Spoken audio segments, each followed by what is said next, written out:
There are competing narratives about transgender people. On the right, the message is simple. Gender is fixed and immutable, decided at birth. The transgender craze, as some have called it, is a new and dangerous ideology that ignores the biological reality of sex. According to this narrative, transgender people are perpetuating a fraud on themselves and on society. They simply do not exist. The problem with this narrative is not just that it's false, it's that it fails to account for the expansive expression of the human spirit. If I could only fly, I would fly so high, I would kiss the sky, it'd be so, so right, so right, so right. I'm David Hunt. Join me as I explore a different, more complex, and far more interesting narrative about transgender people.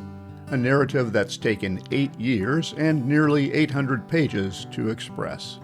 It's a book called A History of Transgender Medicine in the United States, From Margins to Mainstream, published by SUNY Press, that includes the voices of 42 contributing authors.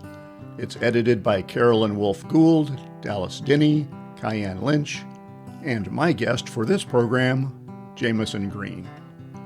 Green is a longtime trans author, educator, and policy advisor, and the first person in the United States to earn a PhD in law specializing in trans issues. I asked Green who the book is for. It's for anyone who's interested in gender and interested in this history. And I think all trans people need to realize there's a lot of mythology out there, and some of it's perpetuated by out-of-date things that are on the internet. I just think that it's helpful to really actually know your history.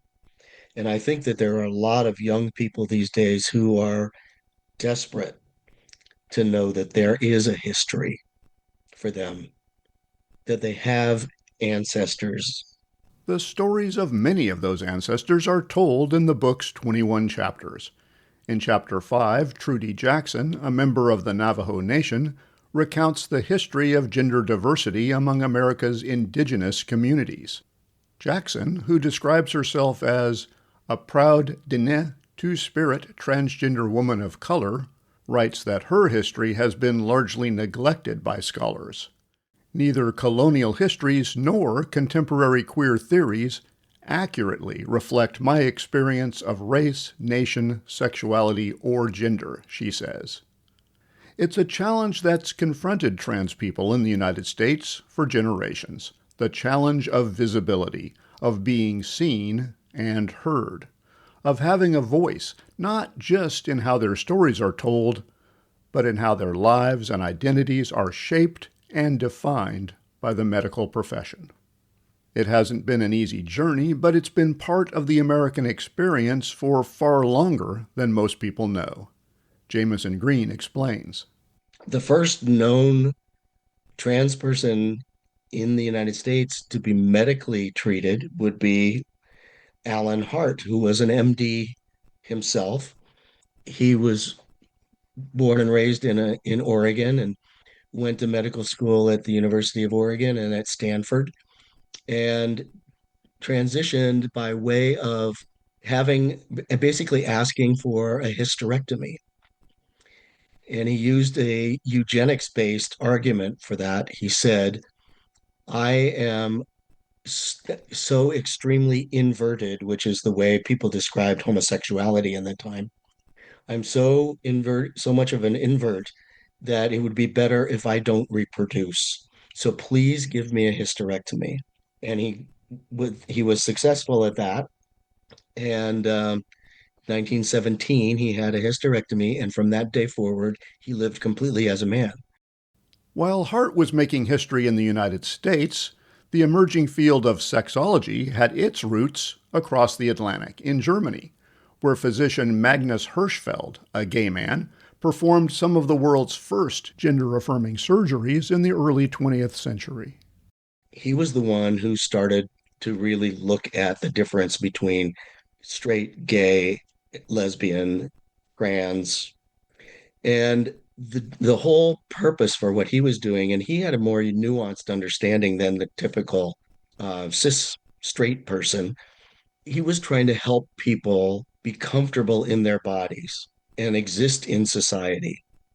And he was fighting for gay rights very much, very openly, and wasn't afraid of that sexual expression, but understood the difference between that sexual expression and the person's relationship to their body and how they fit into society. Hirschfeld's work influenced a German endocrinologist, Harry Benjamin, who spent much of his career in the United States, where he, in turn, influenced the work of Alfred Kinsey, the American biologist who founded the Institute for Sex Research at Indiana University in 1947. Kinsey's studies of American sexual behavior shocked and enlightened post-war America at a time when gender norms were rigidly enforced. The first transgender person to gain national notoriety in the conformist 50s was Christine Jorgensen. She ignited a media firestorm in 1953, mobbed by reporters on the tarmac at New York's Idlewild Airport as she returned home from Denmark, where she had undergone one of a series of gender-affirming medical procedures. The former American GI, born George Jorgensen, was now shy, soft-spoken, and very feminine. That was by design. In the early days of transgender medicine, the purpose of care, of hormone treatments and surgical procedures, was to make a trans person normal, and above all, straight. And that meant aligning with society's very fixed ideas about the gender binary. They subscribed to a lot of those stereotypes, and you had to meet those stereotypes. Trans women were supposed to be, Jane Fonda, and trans men were supposed to be Robert Redford, or trans women were Maureen O'Hara, and trans men were John Wayne. And they actually thought trans men didn't need any support groups because they were so macho. So they wouldn't sit for a support group and learn how to put on their shoes and this sort of thing. But trans women were encouraged to participate in support groups to learn feminine comportment.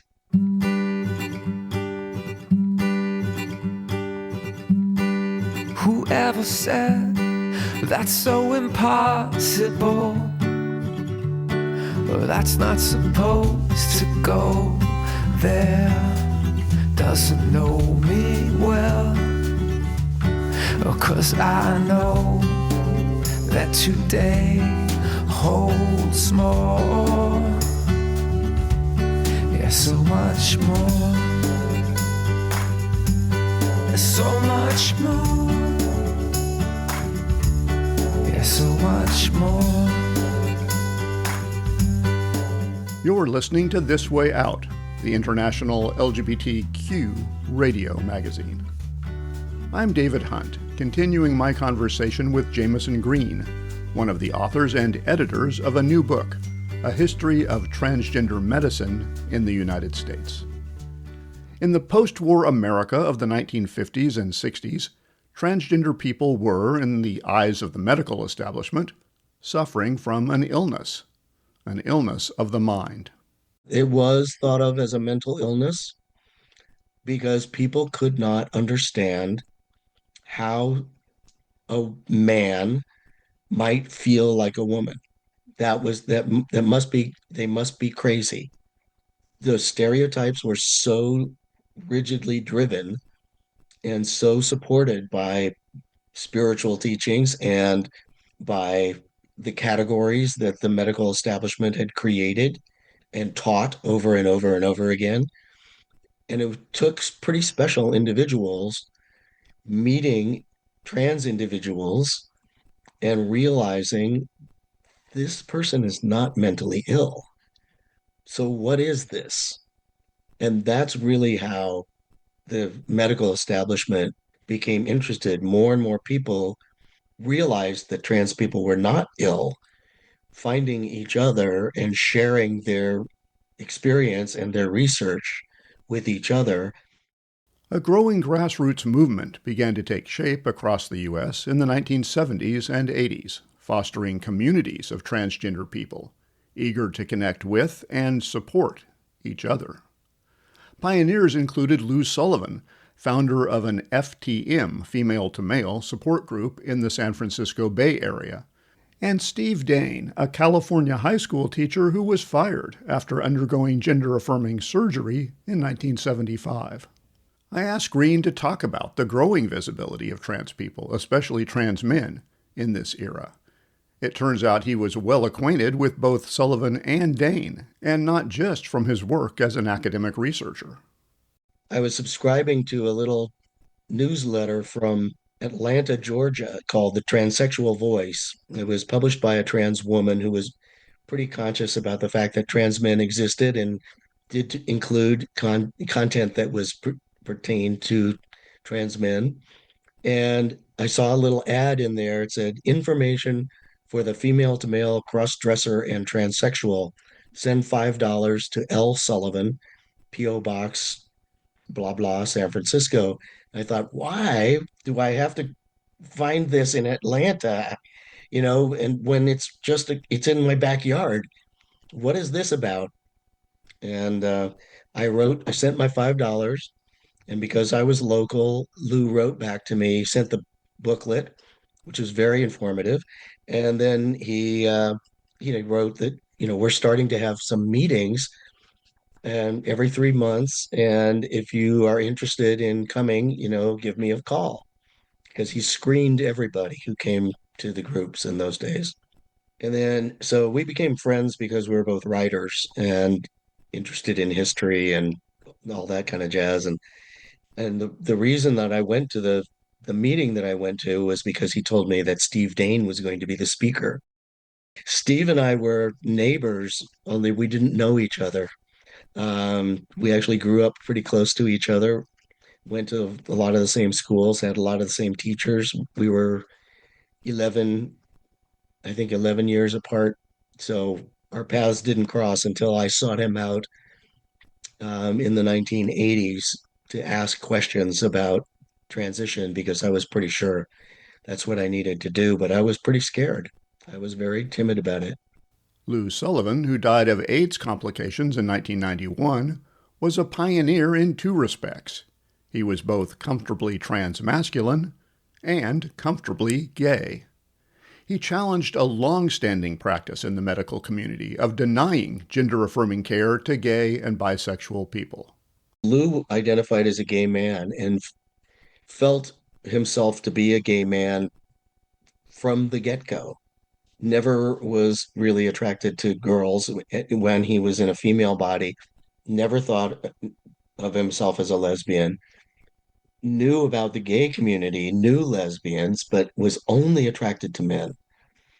And doctors told him he was not eligible for genital reconstruction, because if he wanted to be with men, he should just stay a woman. But he was a gay man, and gay men are not interested in female bodies. Green continued Sullivan's groundbreaking work by editing the FTM newsletter after Sullivan died, and by taking a leadership role in the World Professional Association for Transgender Health, where Green was instrumental in revising the standards of care that professionals follow in treating transgender people. He notes that the medical community was not always welcoming of trans perspectives in its professional deliberations. You can't have the inmates running the asylum. That was the way they maintained their authority, was by not including very many trans people. Now, ultimately, there were trans people involved in the organization who were clinicians, who were MDs. They weren't necessarily providing care for trans people, but because they were trans people themselves, they joined out of their own self-interest. With the establishment of the first gender clinics in the U.S. in the mid-1960s came strict treatment protocols, rules dictating who qualified for gender-affirming care. The doctors and administrators of these clinics were the gatekeepers of the system, rejecting patients for a wide variety of reasons. Among the reasons you could be rejected, if you were married, a parent, too young, too old, poor, unattractive, or physically impaired. In short, anything that affected your ability to pass in cisgender heteronormative society put gender-affirming care out of reach for you, regardless of your wishes. In the beginning, the treatment was all about making trans people normal. And you were supposed to make up a story about your history so that if you got into a conversation with somebody about being in the Boy Scouts or the Girl Scouts, depending on how you were presenting, you would say the right thing. You had to have a story that supported your entire history as what you were presenting as now. And to me, to actually suggest that seems mentally unhealthy. Ultimately, thanks to the patience and perseverance of people like Jamison Green, the lived experiences of transgender people have gained a measure of respect among medical professionals. There's more, much more, in A History of Transgender Medicine in the United States.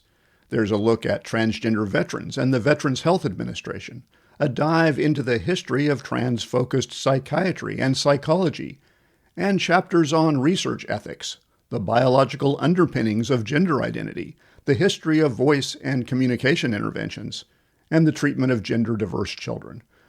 The book could hardly be more timely, with measures targeting the rights and even the existence of transgender people growing by the day. Green recognizes the danger. Well, we're a political football, really, and we're being used essentially to generate moral panic and donations for people who think we should be eliminated, which is very, very troubling. I mean, it's a genocidal movement, and I don't think that they'll stop there. But if he's learned anything from his research and from his own experiences as a trans man, it's that trans people have endured and advanced in the face of nearly insurmountable challenges. His advice to other transgender people? Be connected to people who are supportive of you. Be connected to anyone that you can build a relationship with in your family. Stay connected, and let people know who you are as you feel safe to do so. And especially stay connected within the community, because if you are in a transition, you actually are doing a medical transition, you definitely need medical support and you need proper medical care. Trans people can live a good life if you take care of yourself and treat yourself and others well, and be honest with yourself about who you are.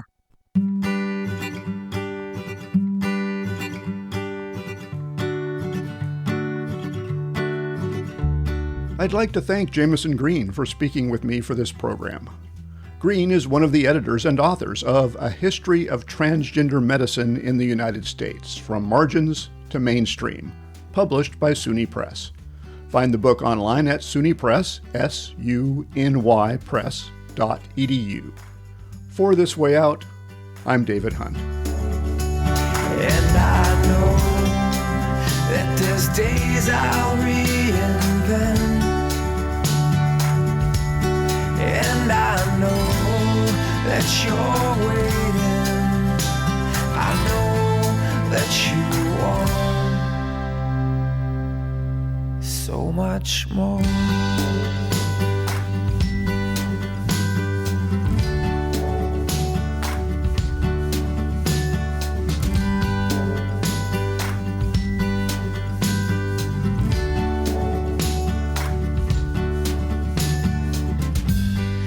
Whoever said that's so impossible, or that's not supposed to go there, doesn't know me well.